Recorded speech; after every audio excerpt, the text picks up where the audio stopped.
Hello my lovely family. Prabhu ji की कृपा आप सब पर बनी रहे। आज हम आपके लिए लेके आए हैं पौराणिक कथा।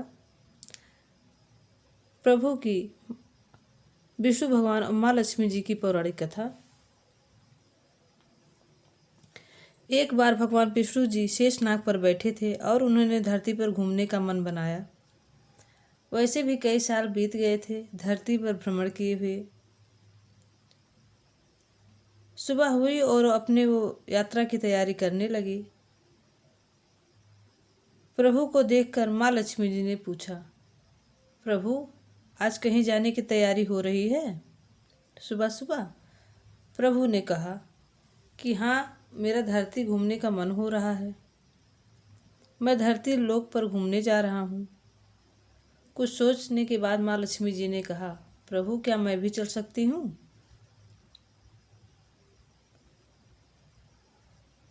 तो कुछ सोचने के बाद विष्णु भगवान दो पल सोचे, फिर कहा, तुम चल तो सकती हो, पर एक शर्त है कि तुम धरती पर पहुंचकर उत्तर दिशा की ओर बिल्कुल मत देखना।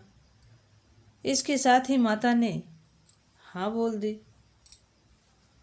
और सुबह सुबह माँ लक्ष्मी और भगवान विष्णु धरती पर पहुंच गए।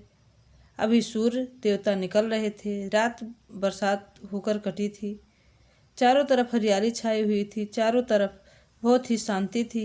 धरती बहुत ही मनमोहक रूप में दिखाई पड़ रही थी। माँ लक्ष्मी मंत्रमुग्ध होकर धरती की ओर देख रही थी और यह भूल गई कि पति को क्या वचन देकर आई हैं और चारों ओर देखते हुए वह कब उत्तर दिशा की ओर देखने लगी पता ही नहीं चला। उत्तर दिशा में माँ लक्ष्मी जी को एक बहुत ही सुंदर बगीचा नजर आया और उस तरफ से भीनी भीनी खुशबू भी आ रही थी।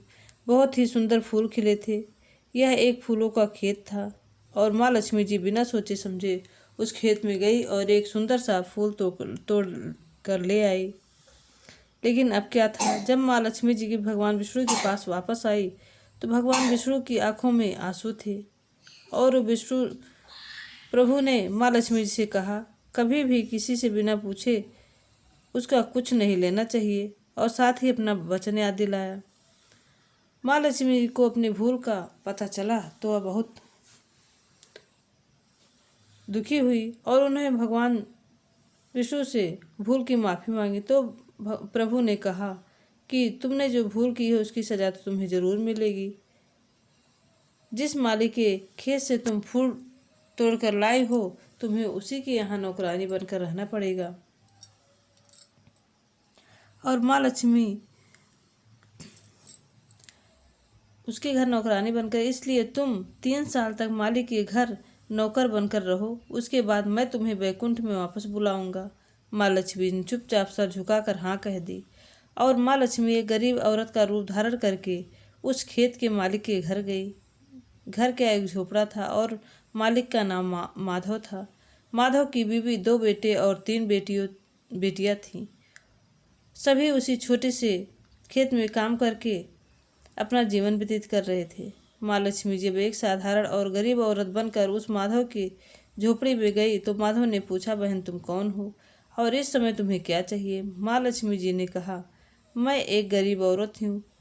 मेरी देखभाल करने वाला कोई नहीं है। मैंने कई दिनों से खाना नहीं खाया। मुझे काम दे दो, मैं तुम्हारे घर काम कर दिया करूँगी। बस मुझे अपने घर में एक कोने में आसरा दे दो। माधव बहुत ही अच्छे दिल का मालिक था। उसे दया आ गई, लेकिन उसने कहा, बहन मैं तो बहुत गरीब हूँ। मेरी कमाई से मेरे घर का खर्च मुश्किल से चलता है। लेकिन अगर मेरी 3 की जगह 4 बेटियाँ होती तो मैं भी इसी में गुजारा करता। अगर तुम मेरी बेटी बनकर रूखा सूखा खाकर उसमें खुश रखती हो तो फिर अंदर आ जाओ। माधव ने माँ लक्ष्मी जी को अपने झोपड़े में शरण दे दी। जिस दिन माँ लक्ष्मी माधव के घर आए उसके दूसरे दिन माधव को इतनी आमदनी हुई कि फूलों की शाम को एक गाय खरीद ली। फिर धीरे धीरे माधव ने काफ़ी ज़मीन खरीद ली और सब अच्छे अच्छे कपड़े भी बनवा लिए और फिर एक पक्का मकान भी बनवा लिए। बेटी और बीवी गहने बनवा लिए। अब सब मकान बहुत बड़ा ले लिया। माधव हमेशा सोचता था कि मुझे इस महिला के आने से के बाद ही सब मिला है इस बेटी के रूप में मेरी किस्मत आई है। अब 2-4 साल बीत गए, लेकिन माँ लक्ष्मी अब भी